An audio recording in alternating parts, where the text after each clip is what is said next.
finally, makifeature na rin natin itong Land Cruiser natin here in the Outdoor Fest Philippines.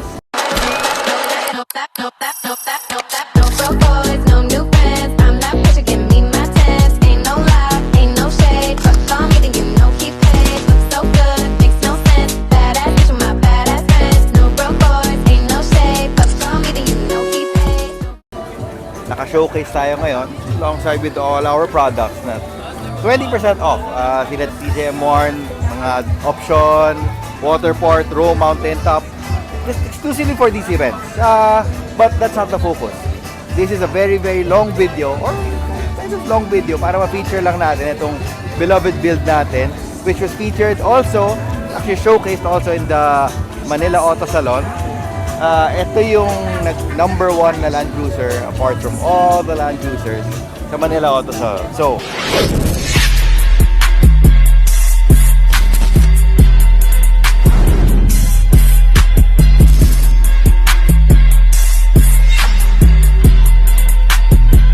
what made it number 1? Tara, samahan niyo ako, i-feature natin. Okay, to start, take a good look at the car. It's been repainted by All Traction Performance. Okay, the color code of this car is yung pang mga bagong Tundra, Sequoia. It's the mud bath color code. Wala tayong binago sa paint code niya. You can see ng kulay niya, sobrang suabe ng pagkapintura nila, All Traction. Okay, for you to actually be an eligible, eligible contestant dun sa Auto Salon. Siyempre number 1 yan, yung mga paint, cleanliness, yung pagka-install. So we poured out everything into this build. So you can see, even these Narva lights, naka body color yung ano niya, body tone yung mga accent colors niya. Even that Narva lights din na pangdiinan natin yan ng ilaw. Lahat yan naka body color yung bezel niya. Okay. So these Narva lights actually may kasama na siyang kulay na blue, red and yellow. But this one we took a little time to paint these para kakaiba naman, hindi siya basta binolt o gano'n. Inartihan natin ng konting cutics. Diba? So, yun. Marami tayong ginawang color matching, the grill, the door handles, the side mirror. Basically, yung pinaka-theme ng kotse na to, ginawa natin sa yung mga Tundra, Sequoia na mga Forerunner na mga 2026 models. Ganito ang style niya. So, we kind of updated a 2008 model Land Cruiser para magawin ganyan sa modern, gano'n. Also, apart from that, yung pang-ilalim natin, it's very clean. Lahat yan isa-isa nilinis ni All Traction and then repainted everything. Oh.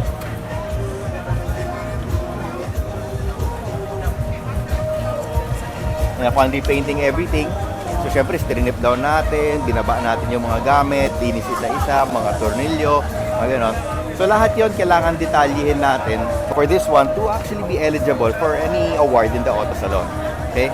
So, yung suspension natin is a full TJM Pace suspension, XGS remote na siya ngayon. Okay, complete with the upper arms, the struts. Okay, what's good about the XGS remote? So, si Pace siya noon, they rebranded it to XGS remote. So, ang advantage niya, you can adjust the coil height, the preload, the compression, and the rebound. So, mahirap magtimpla ng suspension, especially pag ganito naka-drastic ang setup mo. You have a rooftop tent, you have a bumper, you have a winch, you have the people in the back. So, kailangan balansyado lahat yan. And dialed-in suspension is one of the key components para maganda ang ride ng kotse natin. Ever since, lalo na nasa loob lang tayo ng kotse, we would feel everything while driving. So, kapag nagda-drive tayo, mas maganda, mas smooth ang kotse. So, that's what we fit sa pang-ilalim. Okay. Next, these wheels. These wheels are actually from Black Mamba. Black Mamba na Evolution. But we had it forged para i-commemorate natin yung 11th year anniversary nila Dub Shop 4x4. So, kita mo, it's Dub Shop 4x4 anniversary edition. Hello! Uy, may fish! Okay guys, ang ganda sa outdoor fest. So, may nahuli silang fish. Okay, so yun. Pinamachine natin to kila Black Mamba. We had a special request kay Black Mamba na para gawin to. dun sa Evolution natin. So this is specific for the Land Cruiser 5150. Ito lang to, 1:1 lang to. And we fit the Journey 4x4 tires na pang race natin. Race proven, race won. Pinapanalo to nila Mr. All Traction JR Bartolome sa nationwide race nila. Ito lang palagi gamit niya and it's been winning races. Thank you Boss JR of All Traction Performance. Ang tito niya, si All Traction Performance, is naman na nag-repaint. So, mga champion natin, mga tropa yan, okay? Mga mahihilig sa Land Cruiser, kaya we actually gave this project to them kasi alam nila ang Land Cruiser. Okay, special product feature again. Syempre, kailangan natin ng Rallytech mud guards, o di ba? So kahit na flush yung mugs niya dito, kahit na flush yung mugs niya dyan, may mga knobs tayo to prevent the rocks from throwing dito sa napakamahal nating pintura. Napakamahal ng pintura natin. So dapat, siyempre, sasaluhin na yan. Okay? Let's check out the interior ang ginawa natin sa interior. Okay, sa interior, yung buong ilalim, pinablock natin. Yung carpets pa lang pinablock na natin kasi this used to be beige. So pinadye natin siya care of Flickertech. Si Flickertech nag-dye nitong interior ng carpets natin kasi ito yung beige na interior na kupas-kupas na puro stain. So pinablock natin siya and parang tinag-match siya with the interior black and beige. Match pala siya. So we added a little protection na naglagay tayo ng matting dito. Added a little protection matting. And tinan mo ba? We also incorporated a yellow seat belt. Ipalit tayong yellow seat belt para match sa team natin that the TJM is black and yellow, black and yellow, black and yellow. Okay. Steering wheel reupholstered. Ayun. This is your front interior. By the way, this Land Cruiser is a Pogo unit, 2010 Pogo unit. So as you can expect from any Pogo unit na Land Cruiser, medyo laspag yung loob. But we managed to save the insides. Tinan mo, na-reupholster natin pati ito. Ito, these parts has been repainted kasi ito puro gasgas na palagi ito eh. Nirepaint natin to, nire-upholster natin to, even the center consoles, yung mga silver dyan, paint natin yan. Alright, tapos itong manibela, re-upholster, syempre ubos na yan for 2010, tapos Pogo pa gumamit. Tapos yung mga seats nito, may mga Yossi Burns, so re-upholstered yan, bago lahat yan. So hindi natin to kinabit para maitago yung reupholster, but we also reupholstered it and then protected it with the TJM seat cover. I think these seat covers are priced magkano na ba to? 12,000? 11 or 11,000 pala to. But if you come to events like this, naka-sale tayo guys, basta huntingin niyo yung mga events na pinupuntahan nila TJM Dub Shop. We're always at 20% off kapag magkaka-event kami ng ganito, like for the Manila Auto Salon, the Outdoor Fest. I think we'll be at the Mias also. You might do another 20% off. So, abangan nyo lang kami. You have 20% off for products like these. Ito mga bit-bit natin ito palagi. Ngayon, tinan mo, pati ito, blackout natin. Blackout. Gloss black yan. Okay? Kasi yan yung mga feature nila TRD Pro. Okay, ito, why is this blacked out? This is the signature of our winning best of show na Prado. Ito, signature gullwing natin to, that we put everything in here. So, pagbukas natin dyan, we took out the original window, we replaced it with a gullwing. Wow! Oh, di ba? What this is used for is yung panghangin natin. So, we have the compressor here, the gauge, and we have an airline system here. Okay, we connect this one to this one with this one. Oh. Connect lang natin to dito, and then meron na tayong panghangin ng gulong niya. Alright? So, hangin natin yung gulong niya. Paano natin hinahangin yung gulong niya? Okay. Si TJM, meron tayong air hose reel lang ganito. Oh, di ba? Oh. Okay. So dito, kakabit na natin yung panghangin ng gulong. So we can air out and air down all the tires. As you know, kapag nag-off-road tayo, it's very crucial that we air out and air down and air up our tires once we enter the trails. So, very essential. Okay, come here. Meron tayong EDC Modularis na poly-panel tray system dito sa likod ng LC. So, yun ang ginamit natin para patungan ng compressor natin. Dito yung signature ni TJM Pro Series na compressor and dual compressor. Tapos ito yung mga gamit natin. We can also use this to air in and air out the tanks. Diba? Oh, diba? So, they air out the tires. So, ayun. Also attach fire extinguisher. Tapos ito, may ganito. Ano to? This is actually that table.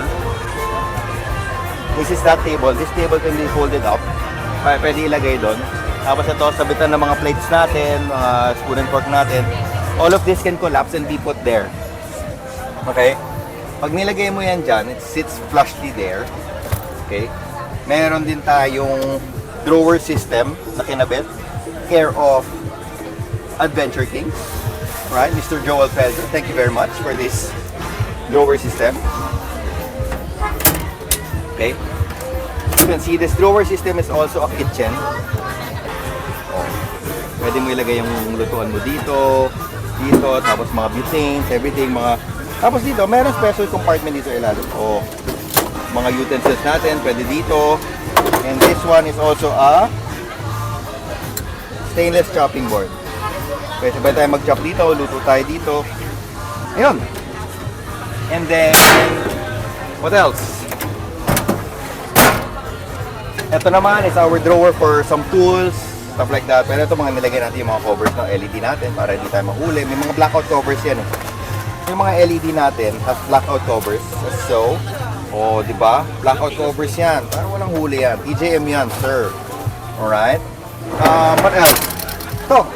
It's a fridge slide, and this is the My Coolman collab with TJM. O, diba? My Coolman collab with TJM. So this is the fridge. Tapos ito, tinay down natin siya with Adventure Kings tie down strap, syempre para match the drawer natin. Lalamig ng mga ano natin. It's been running since yesterday, and we are powered by a 250 ampere hour lithium battery. Diba? Alright. So one of the latest products that we installed here is actually this 270 awning. Itong 270 awning natin, very wide. Kung makikita mo, ang ganda siya. Ang ganda siya. Tapos hanggang dito siya sa likod. So if nandito ka, kitang-kita mo yung coverage ng awning natin. Hanggang likod, very much covered ng maganda.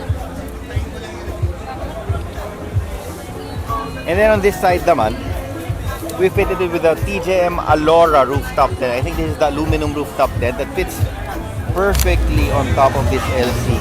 Sobrang ganda ng fitment niya. Lahat parang sinukat siya para sa bubong na LC talaga. Okay. It's a 2-person tent.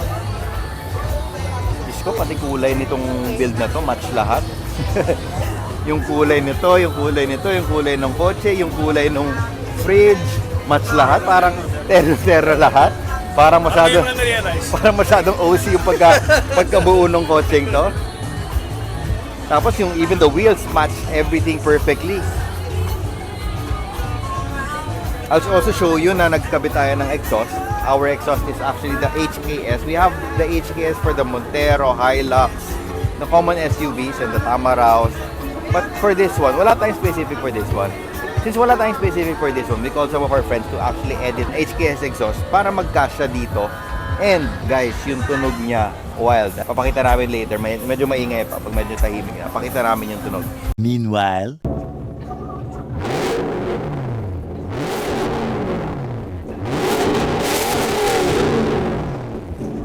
end of flashback. Alright. So, pakita natin kung gaano kalinis. Just to wrap the build up, pakita natin kung gaano kalinis yan. Hanggang side step. Hanggang side step, pinturado yan nila all traction. Pati sa ilalim, if you can check the ilalim, wala kang masalat na dumi dyan. Lahat yan restored to new. Since in the auto salon, kapag nag-feature ka ng sasakyan doon, ang basic idea doon is dapat parang nag-feature ka ng brand new car, and you should be able to feature it na you are actually better than brand new. So, in our defense for this vehicle, parang maganda lang Land Cruiser, pero dapat mas maganda pa, di ba? Kaya nga natin sinesetapan. So, yun yung idea natin. We should be able to showcase a much better, much cleaner build than what the original Land Cruiser is. Kasi nga, we tend to go further. We tend to do more activities with it, di ba? So, lahat yan nilinis natin from here, from body matching this one to this one, hindi natin sa initim. Pinag-isipan natin sa lahat, and even the grill, the lights, the winch. So, since now you've seen our very long video for this Land Cruiser 200, kung sininong ray merong perfect bite, tayo, meron ba tayong the perfect car? So, thank you guys for watching. Catch us in these events. Kapag may ganito tayong events, we always have the 20% off. We have our guys ready to help you with our products. Ayan, nag-aalok sila, nagbibenta sila, 20% off. And some of the labor can be done sa dub shop na lang. Or syempre, add na lang tayo yung labor since we already got the items for a good deal. Tapos, yun, may isa pa tayong Gladiator actually doon that we will feature next. Tinatapos lang natin siya. It's a build in progress. Pag natapos yan, feature na rin natin yung ginawa nating Gladiator. Alright? I hope to see you guys in the events like these. Say hi. Bye-bye.